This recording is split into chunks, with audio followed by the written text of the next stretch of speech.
So let's set the scene for tonight's game, shall we? We've got Doncaster Rovers versus Everton in the Carabao Cup. We have Everton supporting family, and we have... I have to be careful what I say. Right. And he's a proper blue as well, not just like a casual supporter, like hardcore Everton.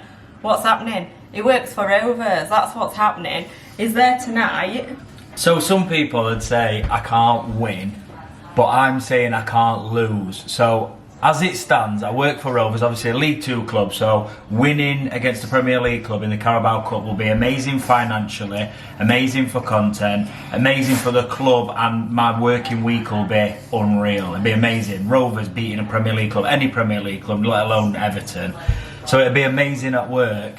But I was born Everton. Like I've never ever in my life ever thought about Everton conceding. Like I never want us to concede a goal, let alone lose a match. Ever. Anything like that. But I'm saying that I can't lose because it's a mind fuck. I'm allowed to say that. Yeah, fuck it. It's a mind fuck.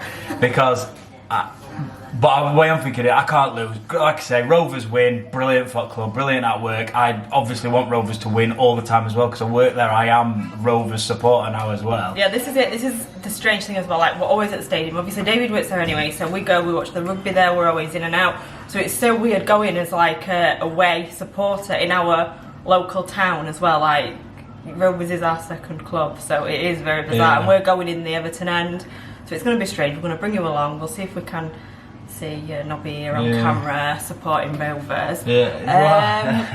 Nah, Rovers win, brilliant. Everton win. We'll see when you get there. You're probably going to get there and you'll be like... Well, I'm filming Everton! pitch side as well, so one of my purposes during the game is to actually capture Rovers goals.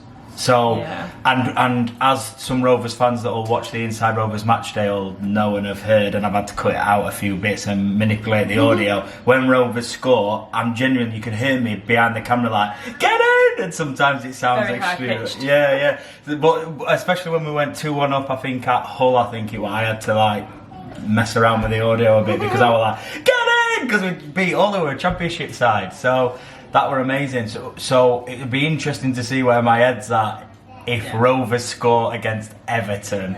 Or the same, I don't want Rovers to ever concede a goal either. It's hard.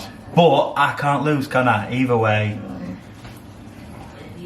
So, there's the scene for tonight. I'll catch you later. That's us all parked up down a side street near the stadium. On our way, loads of Rovers fans. It feels really weird being the away fan in Doncaster. Very strange. So hope we get no trouble.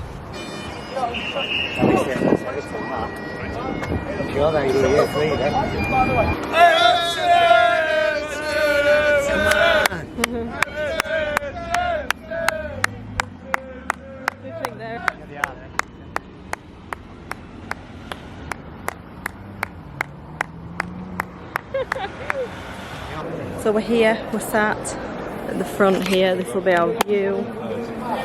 Found a straggler there, look. Come on Everton! Come on Everton! Blake has got Corbyn's coat on. I think that's like about a 10 or 11-year-old coat because we couldn't find a Everton coat, but we could find a Donny Rovers coat, and she couldn't wear a Rovers coat to here tonight. So she looks like she's got a big blanket on. She looks so cute.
Well,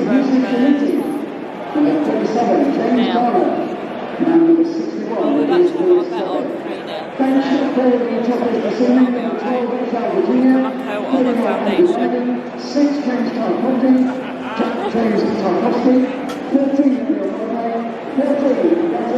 14 Ashley.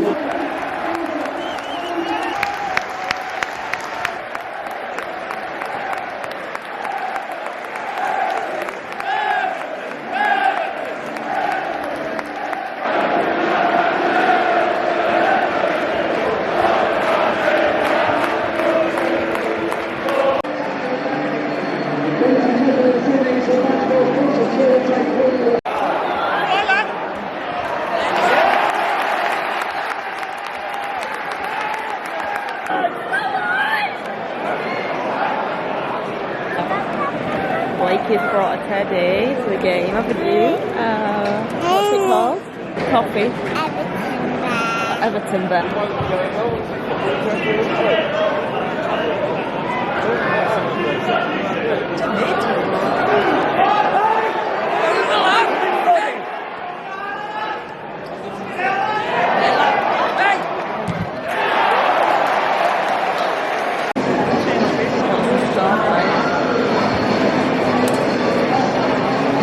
Everton, Rovers,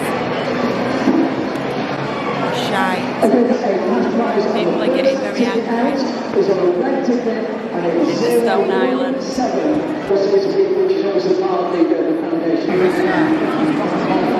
Spider Dad.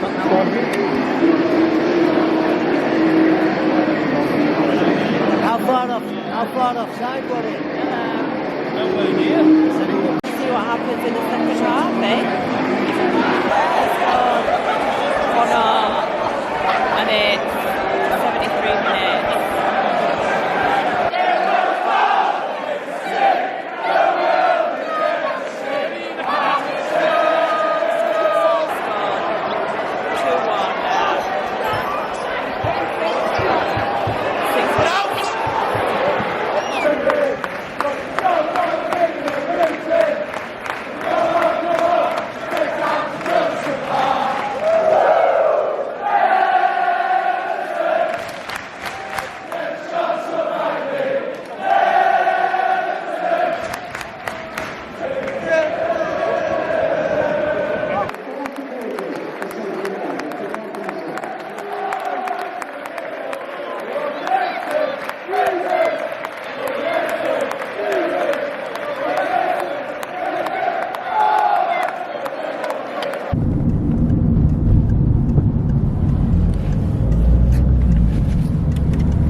That's it, we're home. The traffic was pretty bad getting out of the stadium, but I think they were around like 11,500 there, so as you can imagine, them all getting out of the stadium. Took a wee while, but anyway, we're home. Blake fell asleep in the car, as you saw. Oh god. So I've just popped her into bed. David's not going to be back probably for another hour or so, yeah, I don't know. He's got to do all the post-match like interviews and all that lot, so I don't know when he'll be back. Honestly, Rovers were actually really good. If they play like that in the league, they'll not be at bottom at league anymore. And Everton were lucky, I think. Like first half we were absolutely atrocious, and when we were sat, not one goal went in our net at all. Like all the action was at the other end of the pitch on both sides. So anyway, I'm gonna go. I'll end the vlog here. If David does say anything, then it'll be at the end. I don't know. Yeah, I think they it's got to be a win-win for Rovers anyway, because, like I say, they did play really well. So they've got to take that positivity there. And yeah. Anyway, I'm gonna go. Thank you so much for watching. Hope you've enjoyed. Please subscribe if you're not already, and I'll see you all again soon for the next one. Bye. One eternity later. Good morning. So it's the morning after the night before. What did I think? Do you know what? I was never really sure about how I would feel until I'd actually been through it anyway. I assume this is getting clipped together, so you know what I'm talking about in just a random conversation. What do I think?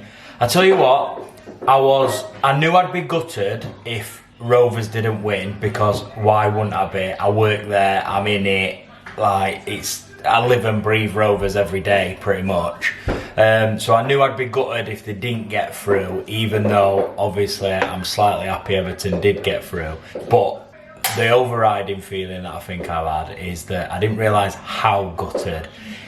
It is almost like, as it happened, because of the way the match happened as well, like Rovers were fantastic and they can hold their heads high, puff their chest out, and it were an amazing performance against Premier League side. And Everton were... It weren't even that Everton were awful, Rovers were just that good. In first half, second half, I think that's when your Premier League fitness and Premier League quality and a few experienced players that came on changed the game. Which is pretty much, you could write that. That is pretty much what would normally happen anyway. Premier League side will start with a weakened side, and if things aren't going their way, they'll boost it up a bit. And they should be better than a League Two side, shouldn't they? But Rovers were incredible. But yeah, the overriding feeling I think is when we were going through it and Rovers were like playing so well and we went 1-0 up, I was like, I don't, you know, if Rovers win, I'm going to be as happy as all the Rovers fans are. Like, I genuinely am. It's weird because I think two things can be true at once. I can want both to win. I know that in real life they can't win, but I did want both to win. Did I want Rovers to win a little bit more throughout the game, given that I was then in it and I'm obviously Rovers mode, and you know I see the players quite often, I see the manager quite often and stuff, and it's my club that pay me and I'm there every day. I think I'd have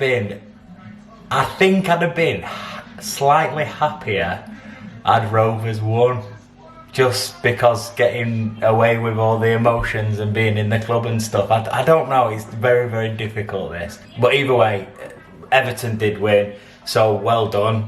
As an Everton fan, are we going to have a crack at a little bit of a cup run, because we've had no cup runs or anything like that for years, so that'd be nice. But in the best way, I think we, as in Rovers, we lost in the best way, because we got beat by a Premier League side, two divisions above, 3 divisions above, and but outplayed them for a lot of the game and played really, really well and could have easily come out as winners, really. So I think it was good all round, to be fair. But on to Saturday, we've got Swindon, first league win coming up. It's got to be. Come on, Rovers. P.S. We're all dons, aren't we? Hey.